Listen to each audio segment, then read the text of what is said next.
everyone, and welcome to Crossroads Community Church. We are so glad you joined us online, and we would love to have you with us in person on Sunday mornings at 9 or 11 a.m. At Crossroads, we start where you are. Our mission is to see you connect with God through a relationship with Jesus. We pray that even through this video, that God will show you how much He loves you and that you will grow closer to Him. Did you know that we have a Crossroads Community Church app? It's now easier than ever to watch your favorite messages online. Know the latest on what is going on at Crossroads. Get connected to our groups and much more. Just search Crossroads Community Church Yorktown or text Crossroads VA space app to 77977. We are a generous church full of generous people. We believe generosity helps people and changes our community. If you would like to partner with us financially, then you can give online either on our website or using our app. Thank you again for checking us out today, and we hope you enjoy this message from our most recent service.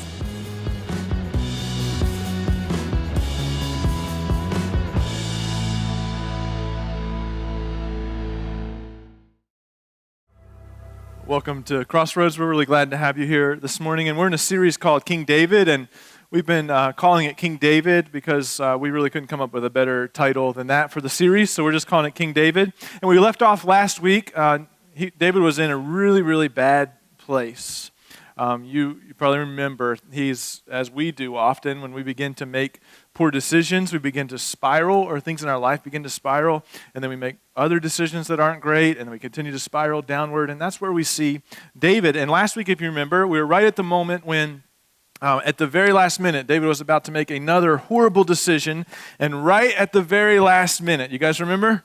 He was saved by an intelligent and discerning woman.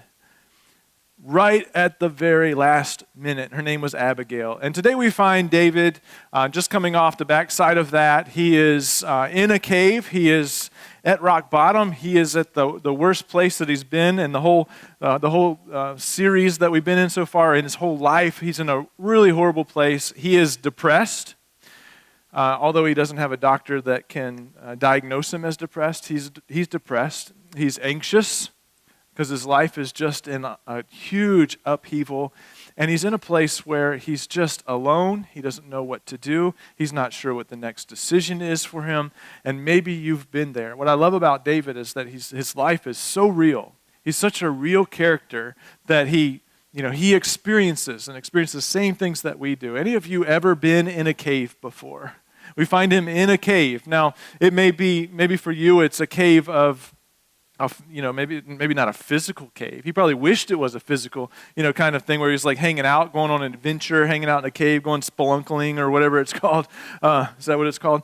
So maybe he's hoping that it was an adventure, but he finds himself in a cave in a really bad place. And so for you, maybe that cave is more of a, maybe I can't get out of bed. I'm having a hard time getting out of bed, or I'm having a hard time getting out of the house, or maybe it's not like a physical cave, but an emotional type of cave that you've been in before too. And I grew up in a church where you didn't talk about things like this. Any of you ever grew up in a church like that? Grew up in a church where everybody wore suits and everybody had dresses on and everybody looked nice, and you hid behind all of that stuff, and everybody kind of pretended like they had everything together. Anybody know what I'm talking about? And everybody knew that it was just a front. You just put on a front. Everybody thought that you had everything together, but really we all knew that everybody behind all of that stuff was just really a huge mess. And so I grew up in a church where you didn't run, you didn't talk, you didn't talk about things that were difficult. You dressed up. You didn't laugh because you were in God's house, right? Shh. You don't laugh in God's house. You don't talk in God's house. Anybody grow up in a church like that? And then by the evening time when we'd be at church, my parents would be in a meeting or something, and my brother and I we'd be running down the hallways, sliding on our knees. Everybody would be upstairs in meetings and stuff. We'd be having competitions downstairs, like running as fast as you could and then sliding on your knees, and then we'd mark it off, and then the next person would go and try to get farther than that. We were breaking into offices, pastors' offices, We were swimming in the baptism pool, kind of chilling out there. We did all kinds of things. Sliding down the banisters. It was a 2-story church that I grew up in, and we would slide down the banister from the second level to the first level. You just didn't do that kind of stuff. And you certainly didn't talk about things like sex or money, which I always thought was weird because the older I got, I realized that was kind of the root issue to a lot of our problems, right? Sex and money. But certainly didn't talk about what David's going through today. David is depressed. And a lot of churches don't talk about depression. A lot of churches don't talk about anxiety because there's, I guess, this belief that Christians don't get depressed. Christians don't get anxious. And I just want to say, have you ever read the Bible before?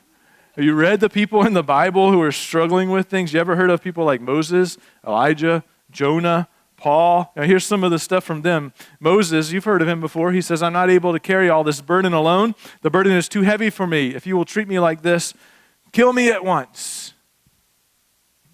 Elijah, you probably heard of him. He says, then he was afraid and he arose and ran for his life and came to Beersheba, which belongs to Judah, and left his servant there. But he himself went a day's journey into the wilderness and came and sat under a broom tree, and he asked that he might die, saying, it is enough now, O Lord, take away my life.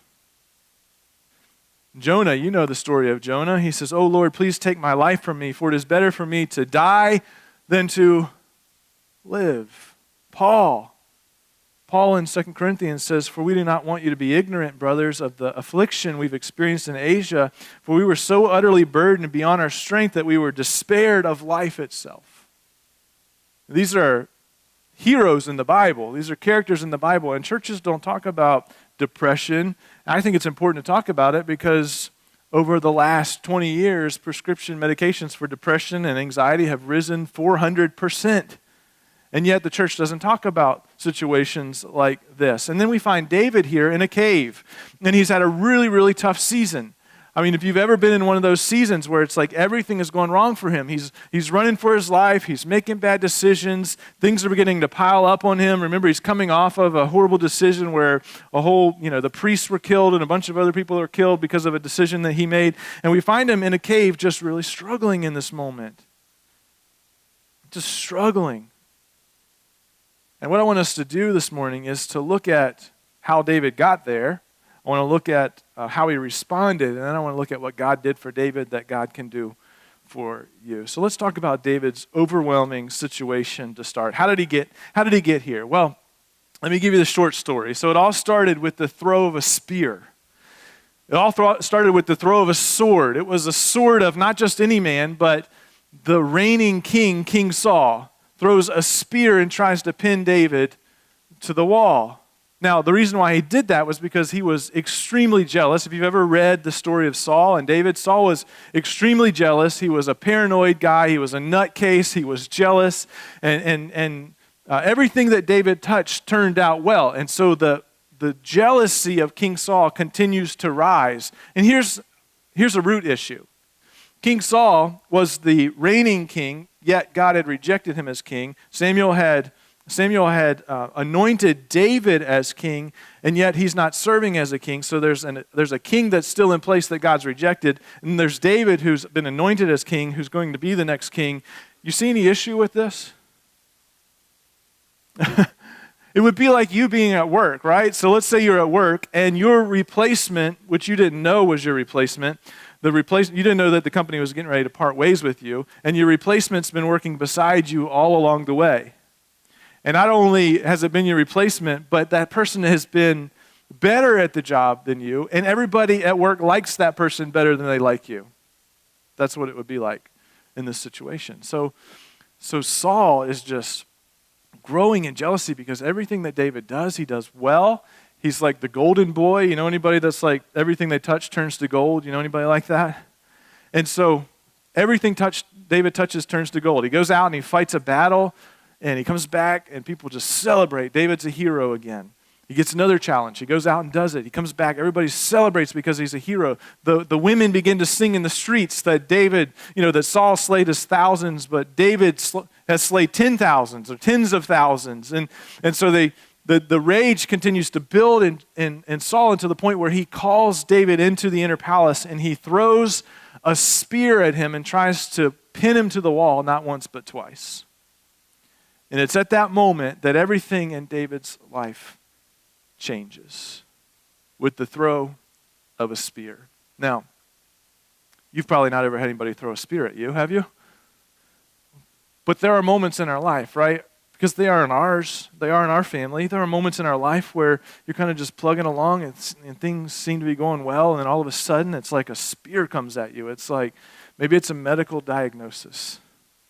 And everything in your life begins to unravel at that point. Or maybe it's a confession by a spouse.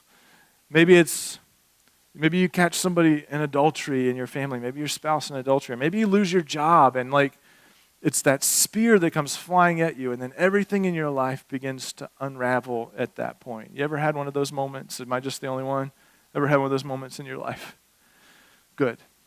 Not good, but good that you can relate, but not good that's happened with you. So in that moment, everything changed in David's life. Let me share with you 5 things that David lost in that moment, because at that moment when that spear came flying at him and David eluded it, he escaped and he left that night, and everything in his life changed in that moment. He lost 5 things. First, he lost his position. So he lost his job, essentially. He was, being brought into the army. He was climbing the ladder. He was now a commander. He had proved himself faithful, a strong, heroic leader. He was a soldier. And now, at this moment, when the spear comes flying at him and he leaves the palace, he never returns to Saul's army again. He never returns to that position again. He loses his job. He loses his position. And next, he loses his wife. So he runs home to his wife, as many of us would do. We go to that person that we want to talk to the most. And when he runs home to his wife, Saul and his men are in hot pursuit of him. And so they get to the house. David goes inside. I forgot to mention that David's wife was one of King Saul's daughters. I told you that a few weeks ago. And I told you it was going to complicate things, and it has. So here's David going home to his wife. Saul and his men are waiting outside to kill him in the morning. And he goes inside and he tells his wife what's happening, and they come up with this escape plan. And so they take these pillows, and they begin to fill it with goat hair, and they form it into the shape of a person, and they put it in the bed, and they put sheets over it so it looks like a person's laying in the bed. You ever done that before? Anybody ever done that before? Come on. I was just trying to help the parents out, see if any of the students would raise their hands in the room. You've seen it before. You've done it before. Maybe not with goat hair, but you've done it before in some other way.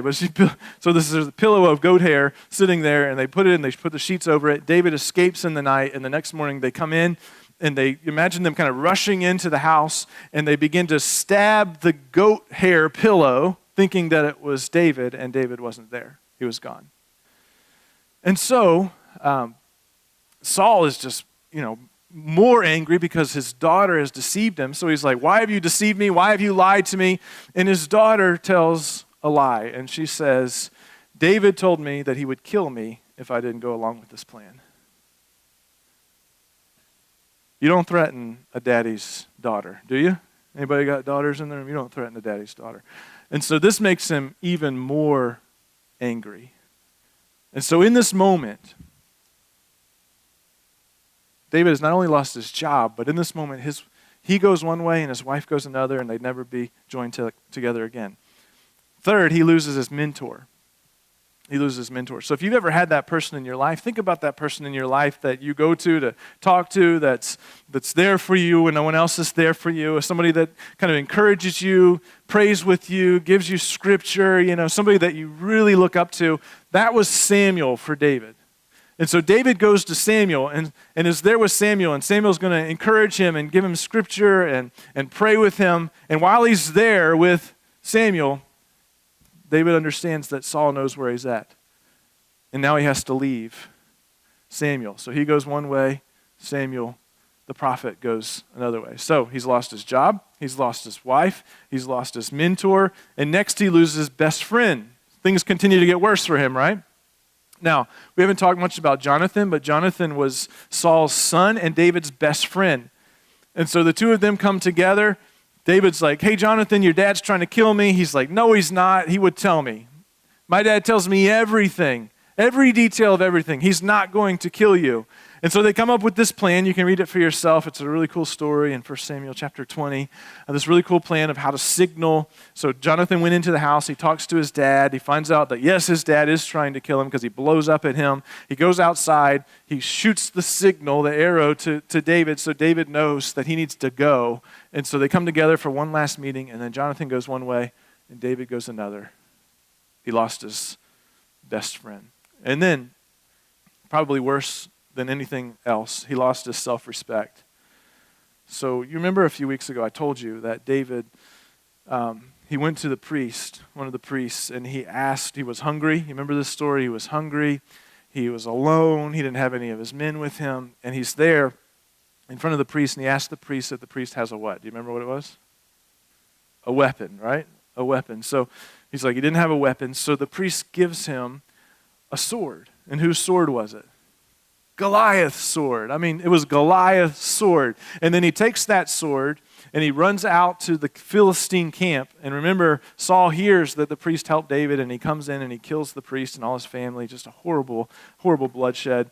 And so David runs off with Goliath's sword, and he runs into the Philistine camp, the enemy camp. And now he's saying, I want to fight for the enemy. I want to fight with the enemy against Israel. And they're like, no. You're David. You've got Goliath's sword. We know what you're all about. And so they basically kick him out. And here's why. Because in 1 Samuel chapter 21, look what he does. But the servants of Achish said to him, isn't this David, the king of the land? Isn't he the one they sing about in their dances? Saul has slain his thousands, and David his tens of thousands. David took these words to heart and was very much afraid of Achish, king of Gath. So he pretended to be insane in their presence. And while he was in their hands, he acted like a madman, making marks on the doors of the gate and letting saliva run down his beard. So he's hit rock bottom. Can we just say that? I mean, he's lost all of these things. The enemy camp doesn't even want him.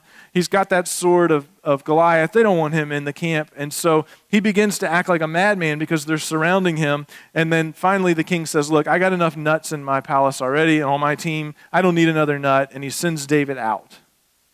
And then we find David running away. So he's lost all of these really important things in his life. He's dealing with the guilt of seeing the priest and all of his family be murdered because of him. And he goes and he sits in a cave, and that's where we find him today. And what I love about these moments with David is that you not only get the story, you can go through 1 Samuel and read the story of David, but you also get the heart, you get the feeling, you get the words, because David was a writer. And so David writes in Psalm 142, he writes a prayer to God. He writes a word to God. And we get to read that. We get to see exactly what he was feeling, exactly what he was going through in that cave, because we get to read the words that he wrote. This is Psalm 142. These are the words that David wrote while he was in the cave after losing all of these important things in his life. When there's nowhere to turn, these are the words that he says. Psalm 142, I'll just read it all to you. It says, I cry aloud to the Lord. I lift up my voice to the Lord for mercy. I pour out before him my complaint. Before him I tell my trouble. When my spirit grows faint within me, it is you who watch over my way. In the path where I walk, people have hidden a snare for me. Look and see. There is no one at my right hand. No one is concerned for me. I have no refuge. No one cares for my life. I cry to you, Lord. I say, you are my refuge, my portion in the land of the living. Listen to my cry, for I am in desperate need. Rescue me from those who pursue me, for they are too strong for me. Set me free from my prison, that I may praise your name. Then the righteous will gather about me because of your goodness to me. I love these words because you get to see the heart of David when he's like, I'm at rock bottom. There's no one at my left that I can trust. There's no one at my right. I have no refuge at all. And he begins to write these words. And have you ever, like when we sang those songs just a few moments ago, how easy is it to sing those songs when everything in your life is going well? But how difficult is it to sing those words when everything in your life is crumbling around you? Is it more difficult for you?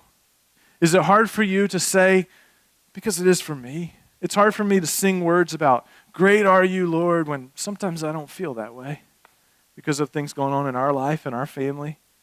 It's hard to say, I trust you, Lord, because I want to trust you, Lord, so I'm struggling.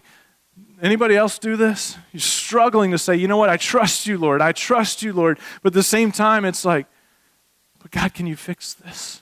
Please, Lord, can you do this for us? I trust you. These are the words of David as he's crying out to the Lord, and writing these words that just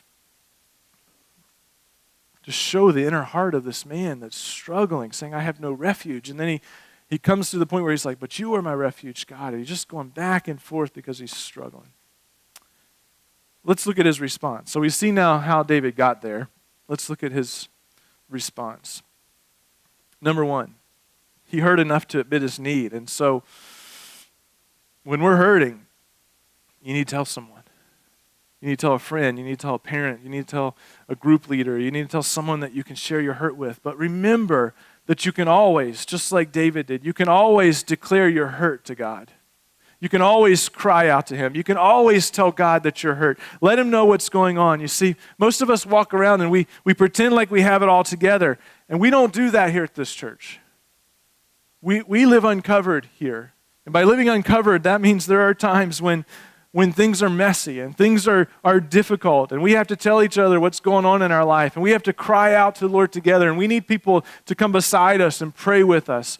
And in these moments, man, whatever it is for you, maybe it's a marital thing or a relationship or parenting issues or illnesses or whatever, I'm convinced that in this room there are things going on in people's lives and yet we stay quiet.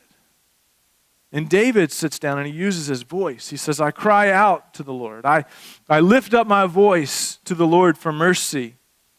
He didn't keep quiet. He described the problem. He addressed it. He went right after it. He didn't deny that there was an issue or a problem going on. He just tells the Lord, I cry out to the Lord. And you know what keeps us from doing this? You know what keeps us from sharing these things with each other and crying out to God? It's a good old-fashioned word that starts with a P. Pride. Pride. But if we keep denying it, we'll never get better. If we keep hiding it, we'll never get better. If we don't talk to the Lord about it, we'll never get better. And David, he heard enough to say to God or to admit to God that he had a need. And then he was honest enough to cry out for help. So he realizes in the cave that he can't do life alone, so he cries out for help. He says, I cry aloud to the Lord. I lift up my voice to the Lord for mercy. I pour out before him my complaint. Before him, I tell my trouble. And you'll see in a minute that God answers this prayer, but we can't do life alone. We have to be. It's part of our mission statement as a church that we want to see you connect with God, and we want to see you connect with others because we need each other. And you say, but I can pull myself up with my own bootstraps. I can do that. And I would say, no, you can't. You know it doesn't work. Or what does Dr. Phil say? How's that working for you? You're trying to do it, but how's it working for you? It's not working for you. We need each other. We need each other. And one of the strongest men in the Bible needs help here in this moment. He's in a cave. He needs some help. And Jesus needed help. Jesus went and grabbed some friends. You remember in the moment when he was leading up to the crucifixion and he goes to the garden to pray and he grabbed his friends, but yet, they fell asleep and everything. But he grabbed them and he took them with him in this moment because he needed people around him and he needed to pray. Number 3, he was humble enough to learn from God. And how often I find myself kind of jumping from cave to cave to cave to cave to cave and not learning what God's trying to teach me in the cave. And David was humble enough to say, God, what are you trying to teach me here? What is it? What is it that you're trying to do in my life? I want relief, but God, what is it that you're trying to teach me? And it's so easy for me to say, God, change my spouse, change my family, change my kids, change my job, change my circumstances, change all these things. But what I need to do in these moments and what you need to do in these moments is what David does. God, change me. God, do a work in me. Change my heart, change my life. And David was humble enough to realize that in these cave moments that we find ourselves in, we find a guy that's saying, you know what, I'm not grateful enough. I'm not thankful enough. There's fear in me. I'm afraid of people. I'm afraid of my enemy. I'm afraid of what's going on. I'm selfish. I'm self-centered. But God, teach me. Teach me. I know I'm here for a reason, so teach me what I need to do in this moment. Also, he recognized that God was in the cave. So he says, look and see. There is no one at my right hand. No one is concerned for me. I have no refuge. No one cares for my life. I cry to you, Lord. I say, you are my refuge, my portion in the land of the living. You know, David had been placed here in a difficult situation. He's allowing God to shape him and form him, to reroute his life in some way. David wasn't ready to be the king. God had to bring him to this cave moment in order to prepare him to be the next king. He wasn't ready before. He wasn't mature enough before. He still had things to learn. And so as he's in this cave, you know, it says in verse 22, verse 1, it says, David left Gath and escaped to the cave of Adullam. And when his brothers and his father's household heard about it, what does it say? They went down to him there. And so here he is in the cave. So just imagine this, okay? So just picture this in your mind. He's in the cave. He's sitting there. He's reeling with all this hurt. He's lost all of these things in his life, and he's sitting there, and he hears his dad's voice saying, David, David, are you in there? And he looks, and here comes his dad. And here comes his brothers climbing in the cave with him. Doesn't this seem prophetic to you in some way? That in our moments, in our cave moments, that our dad, we have a dad who will climb into the cave with us, who will be there with us when everyone else isn't there. And then he says, all those who were in distress or in debt or discontented gathered around him, and he became their commander. About 400 men were with him. So it says all of those who were in distress came in, those who were under pressure, under stress, they all gathered in. Everyone who was in debt, people who owed other people money, who were financially strapped, who couldn't make ends meet, they all gathered in. Everyone who was discontented, they began to come into the cave as well. Those who were bitter, those who had been wronged, those who had been mistreated, they all began to gather in. And before you know it, there was this cave. David ends up in this cave full of people who were suffering under the rule of King Saul. Kind of sounds like church service to me in a way, doesn't it? All those who are discontented, all those who are stressed, all those who are financially strapped, gather in. Gather in. We want to be there for each other and stand by each other. I love the idea. I love this imagery of David sitting in the cave and then seeing his dad crawling into the cave with him.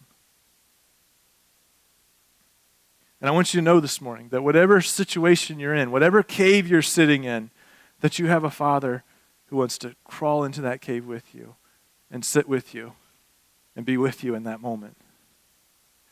This was a moment for David. This was a huge moment for David. This was the moment when these 400 people gathered together. They would be his army.